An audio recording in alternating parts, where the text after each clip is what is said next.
자, 후반전 본격적으로 한번 시작을 해보도록 하겠습니다. K리그 키매치 집중 리뷰 지금부터 시작을 해보도록 하겠습니다. K리그 1 2경기, K리그 2 1경기 오늘 다뤄볼 예정인데요. 먼저 서울과 성남의 경기부터 가보도록 하겠습니다. 이 경기는 저는 여러 가지로 기대가 많이 됐던 게, 일단 최용수 감독하고 김남일 감독의 뭐 스타성 뭐 이런 것도 있습니다만, 김남일 감독의 성남이 시즌 초반에 굉장히 경기력이 제가 볼 때 괜찮았거든요. 네. 그래서 이 서울에 가서 과연 어떤 식으로 축구를 할지가 좀 궁금했었어요. 그리고 결정적으로 네. 사실은 이게 암묵적인 그런 게 있잖아요. 뭐 서로 뭐 지도자다 사람다 사람이니까 뭐 사이가 안 좋거나 뭐 서로 갈등이 있거나 이럴 수 있지만, 약간 이제 K리그는 그런 걸 표면적으로 잘 안 드러내려고 하거든요. 네. 그냥 뭐 겉으로는 사람 허허허 하다가 네. 뒤로 가서 이제 뒷담하고 이러는 그쵸, 건데 김남일 감독은 취임 기자회견에 대뜸 뜬금없이 서울은 꼭 이기고 싶습니다 이런 얘기를 해가지고, 우리가 아니 성남이 서울에 맺힌 게 없는데 뭐 대표이사가 서울에서 온 거 말고는 뭐가 없는데 갑자기 왜 이런 얘기를 하지? 이러면서 정말 그래서 뭐 이유가 뭡니까라고 했더니 이유는 없습니다. 그러니까는 더 의구심이 가잖아요. 뭔가 둘이 지금 감독끼리 사이가 안 좋은 것 같다라는 이런 추측이 들 수밖에 없는 거잖아요. 그러면서 뭐 장수 시절에 뭐가 있었나 없었나 뭐 뒤로도 알아보고 하는데, 그런 상황에서 또 최용수 감독도 이제 경기 사흘 전에 있었던 미디어 데이에서 제 경험은 돈으로 살 수 없는 시간으로 쌓인 겁니다 이러면서 약간 그런 도발에 대해 가지고 한번 또 날려주고, 약간 이런 뭐라고 해야 되죠, 서사 구조가 처음에 딱 잡혔잖아요. 그렇죠. 일단 독수리랑 이 진공청소기랑 한번 붙기로 했으니까. 애초에 장수에서 감독 코치로 갔지만 원래 그렇게 막 친분이 있거나 인연이 있던 관계가 또 아니잖아요. 최용수 감독이 사람 욕심이 좀 있습니다. 네. 예, 옆에 좋은 사람들 좀 데리고 있으려고 하는데, 최용수 감독 옆에서 오래 코치 생활을 하는 지도자가 많지는 않아요. 네. 지금 이제 수석 코치인 김성재 코치가 가장 최용수 감독 옆에서 오래 고자를 한 경우고, 많은 코치들이 좀 이동을 많이 하는, 뭐 최용수 감독의 어떤 불같은 성격을 볼 때는 뭐 이유도 좀 추측이 됩니다만은, 그렇다면은 김남일 감독도 과연 장수 시절에 둘이 평온했을까라는 뭐 추측이 드는 거죠. 네. 자, 어쨌든 그렇기 때문에 이제 기대를 많이 모았었는데, 저도 놀랐던 게 이날 최전방에 고요한 선수를 넣었어요. 네, 전에도 한 번씩 이렇게 그러니까 3-6-1에 가깝게 고요한 선수를 앞으로 올려가지고 하는, 목적이 간단하거든요. 최용수가 앞에서부터 압박하게 다 한다. 그러니까 박동진 선수가 이제 군대를 가기도 갔습니다만, 성남의 후방 빌드업을 뭐 초반 그렇죠. 분쇄하겠다 뭐 이런. 성남은 이제 작년 성남 상주 전술을 많이 또 만들었던 정경우 수석 코치가 전술적인 역할에 김남일 감독과 같이 많이 고민을 하고 있으니까 이 부분이 특징인데, 일단 최용수 감독은 앞에서부터 조지겠다라고 이제 나와가지고 실질적으로 이득을 얻을 수 있는 장면도 있었어요 전반에. 네, 김영광 선수가 아주 큰일 날 뻔했죠. 네, 킹미스가 한번 나와가지고 이제 볼 터치를 제대로 못해가지고 한번 큰일 날 뻔했고, 뭐 이창용 선수도 한번 큰 거 실수할 뻔했었는데, 일단 그 위기를 잘 넘어갔고 김영광 선수가 세이브를 하면서 약간 좀 분위기 다시 올리고 하면서 이제 약간 앞에서부터 양 팀이 치고받는 승부가 됐죠. 네. 프로 감독으로서는 초보 감독인데 네. 흐름을 빨리 읽었던 것 같아요. 교체를 빨리 가져가면서 그 흐름을 깨려고 노력을 했었고, 최병찬, 그 홍시우 선수와 함께 초반에 이제 선발 라인업을 투톱을 냈던 최병찬 선수를 이런 시간에 빼고 양동현 선수를 투입을 했는데, 역시 양동현 선수가 볼 키핑이 좋고 그런 움직임에 따른 뭐 이런 것들을 잘 맞춰주니까 엄청 내려와서 하더라고요. 예, 그러면서 좀 성남이 점점 전방에서 공을 소유하는 시간도 늘어났고 이제 날카로운 장면도 보여주면서, 그러면서 성남이 안정을 빨리 찾았었습니다. 네. 데뷔골을 토미 선수가 넣었어요. 네. 네, 토미 선수가 리투아니아 리그 득점왕 출신이라고. 이 선수 국적은 이제 크로아티아고, 크로아티아에선 또 각급 대표팀을 거쳤던 유망주 대표팀은 출신이고, 사실은 오기 전에 커리어가 리투아니아 리그 득점왕이었기 때문에 사람들이 뭐 무슨 리투아니아나 뭐 키프로프나 이런 데 득점왕에 대해서는 좀 폄하하는 부분도 있어서 그랬는데, 이 선수에 대해서 이제 성남 내부의 평가는 슈팅 구질이 굉장히 좀 독특하다. 맞기 어려운 슈팅 구질을 갖고 있는, 그래서 결정력이 좋은 것 같다라는 얘기를 해서, 원래는 이 선수랑 양동현 선수 조합이 좀 꾸준히 갈 줄 알았는데 김남일 감독이 토미 선수는 홍시우가 등장을 하면서 홍시우를 좀 많이 기용을 하고 있고, 득점 장면에서는 역시나 마지막까지 집중을 하면서 마무리했는데 주성한 거죠? 약간 이상했던 게, 그게 되게 좀 골이 들어갔는데 일단 중계진이 한 템포 늦게 뭔가 뭐 샤우팅도 안 하고 이렇게 되면서 이게 골인지 아닌지도 모르겠고. 옵사이드인 줄 알았나? 왜 이렇게 얘기했지? 약간 그때 또 막 서울에서 앰프를 트는 게 그 서울이 공격할 때 나오는 그런 아. 응원가다 보니까 뭔가 집중력이 흐트러진 상황에서 이제 토미 선수가 넣었는데 저도 한 3초 있다 골이다 이렇게 반응이 나왔는데 뭐 네. 적절한 순간에 토미 선수 데뷔골 넣은 것 같습니다. 네, 그리고 뭐 토미의 골도 골입니다만은 이날 뭐 초반에 약간 큰 위기를 넘겼던 김영광 선수의 슈퍼 세이브가 좀 많이 있었습니다. 특히 네. 그 고광민 선수의 그 다이빙 슈팅까지도 막아내면서 네. 아주 인상적인 선방을 보여줬어요. 네, 김용광 선수가 이제 서울 이랜드에서 좀 마지막에 좀 네. 고전을 하면서 이제 나가게 됐는데 이날 정말 처음에는 물론 좀 위기를 맞을 뻔도 했지만 거의 좀 약간 전화위복이라고 해야 될까? 정말 좋은 모습을 보여주면서 아 역시 베테랑 골키퍼구나 하는 네. 생각이 들더라고요. 자, 아무튼 뭐 모든 게 잘 어우러져가지고 성남에게는 굉장히 행복한 마무리였는데 홍시우 선수 2001년생 아 저는 이 선수 물건이 생각. 초반부터 많이 좀 관심을 받고 있는데 이날도 경기 보니까 아 이거 신인 같지 않고 나이 생각이 전혀 안 나는 자신감 있게 플레이하더라고요. 이 선수는 드리블이 굉장히 좋은데 계속 관찰을 해보니까 정말 기본기가 좋다고 느끼는 게 뭐냐면은 어떤 방향으로 자신에게 패스가 오든 공을 자기 안쪽으로 만들어가지고 자기한테 유리한 이동 드리블을 할 수 있는 터치를 무조건 만들어요. 그거에다가 이제 적극적으로 선수 사이를 파고 들어가려고 하는 도전 시도. 왜냐면은 국내 공격수들 특히 측면 자원들의 단점 중 하나가 뭐냐면은 백패스 많이 하는 거.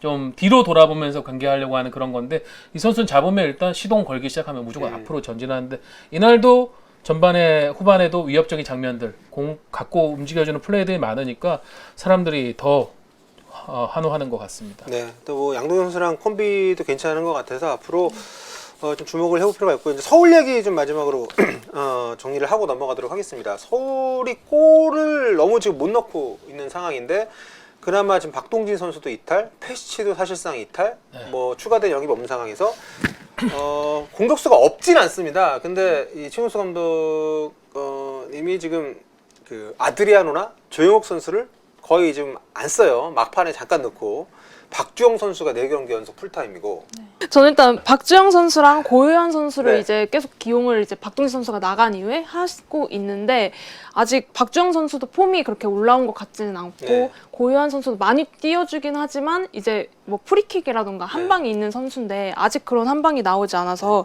피니셔는 아니죠. 네, 고현 네, 선수가. 그래서 그런 대체 자원을 누구를 사용할까 하면 페시치 선수도 지금 거의 전력의 자원이고 아드리아노 선수도 좀 밀려나 있는 분위기고 그러니까 네. 누가 과연 이 자리를 대체할 수가 있을까 좀 걱정이 되는 상황인 것 같아요. 네. 근데 이 구성을 하는 이유가 어떻게 뭐라 보십니까? 지금 뭐 4경기 4골이니까 네. 아주 뭐 공격이 안 된다 이건 아닌데 그 4골의 내용이 문제인 거잖아요. 공격수가 넣은 건 이제 한 골이고 오스마르와 황현수. 황현수가 세트피스에 넣었고 한찬이가 한 골 넣었고 네. 이 득점의 내용이 문제인 건데 일단 박주영 선수는 뭐 실질적으로 저는 생각 전방에 있는 플레이메이커라고 생각을 하고 그 파트너가 결과적으로는 싸워주고 공간을 이제 열어줄 때 이선에서 왁 올라와서 한순규 한찬이 뭐 주세종 등등이 해줘야 되는 문제인데 일단 박동진이 이탈해버린 부분에서 그 스타일의 유형의 선수가 없어요. 저는 약간 조용욱을 좀 중용하는 것도 괜찮은 게 이 선수가 앞에서 투쟁적으로 싸워주는 건 또 해줄 수가 있거든요. 압박 능력도 괜찮고 그래서 저는 조용욱 선수를 조금 더 중용했으면 하는데 아직 최용수 감독은 그 타이밍이 아니라고 판단을 하는 건지. 그래서 이번 4라운드 처음으로 이제 기용을 했는데 네. 아마 그래서 그런 것 같은데 정말 약간 좀 오버한다 싶을 정도로 많이 뛰면서 카드도 받고 뭐 그런 모습을 보이더라고요. 아마 그런 생각을 본인도 하고 있는 게 아닌가. 네. 박동진의 그 역할을 본인이 좀 이어받아야 되지 않나 이런 생각하고 있는 게 아닌가. 뭐 다음 경기로 넘어가 보겠습니다. 다음 키매치 대구와 상주 경기입니다.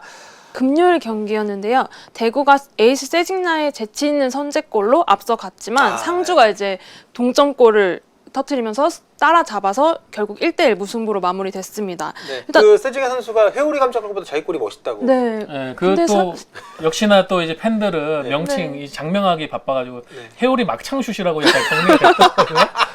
아무튼 뭐 이렇게 됐습니다. 뭐 그런 논란이 될 정도의 멋있는 골들이 연달아 나오는 것은 뭐 반가운 뭐 일인 것 같습니다. 네, 그런데 대구가 지금 아직까지 첫 승을 거두지 못했고요. 네. 심지어 순위도 지금 9위더라고요. 네. 작년과 비교했을 때는 너무 좀 다른 모습인데 작년에는 약간 패스 플레이라던가 좀 측면에서 돌파와 패스가 이렇게 적절히 이렇게 조화가 붙이면서 좀 다양한 공격 루트를 보는 재미가 있었는데 올 시즌에는 좀 그런 세밀한 플레이가 좀 찾아보기 힘든 것 같아서 그 네. 부분이 좀 아쉽더라고요. 그런 조급증이 약간 어디서 느껴졌냐면은 경기 이틀 전에 이제 보통 경기 홈 경기 안내하는 이제 보도 자료들이 나오는데 대구가 분명 그랬거든요. 사타구니 부상으로 인한 세징야는 출전이 불투명한 상황이지만 이랬는데 경기 1시간 20분 전에 선발 명단보고 세징야가 있는 거예요.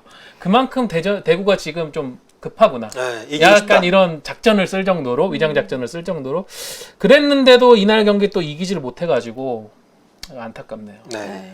대구가 좀 어려운 반면에 상주는 교통사고 후유증 때문에 못 나오던 선수들이 이제 좀 네. 나올 수 있는 상황이 돼서 네, 이날 경기에서는 일단 김보섭 선수가 복귀를 했는데요. 네. 물론 일찍 교체 아웃 되기는 했지만 처음에는 한 6주 정도라고 했는데 그 시기가 좀 앞당겨져서 교체 네. 카드를 이제는 한 3장을 다 활용할 수 있다는 게 상주에는 좀 긍정적인 부분이 될 것 같습니다. 네. 대구가 저는 그건 것 같아요.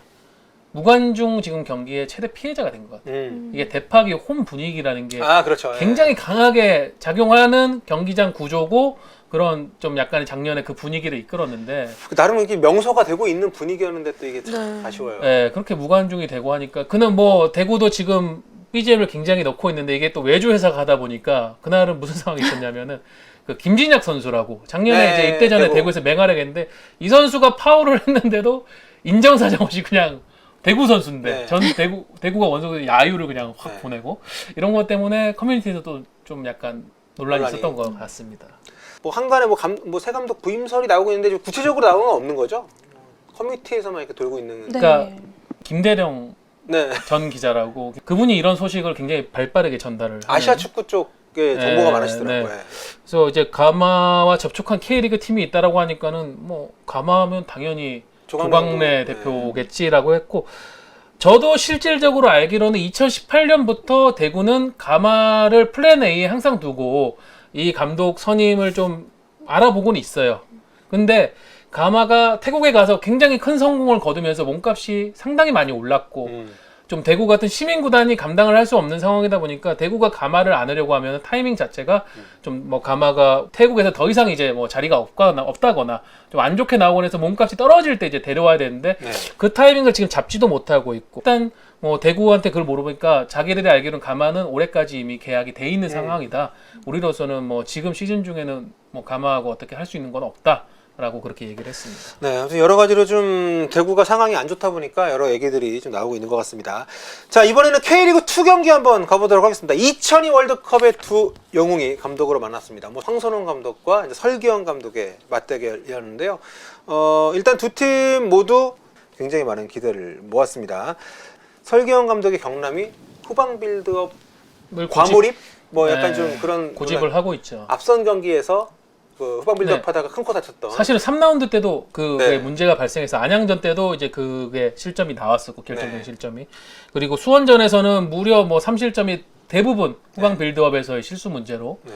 발생을 해가지고 그래서 저는 이 정도면은 설경 감독도 조금은 내려놓지 않을까라고 했는데 이제 제가 해설을 하면서 이제 경기 하루 전이나 이틀 전에 감독님께 네. 전화를 드리거든요.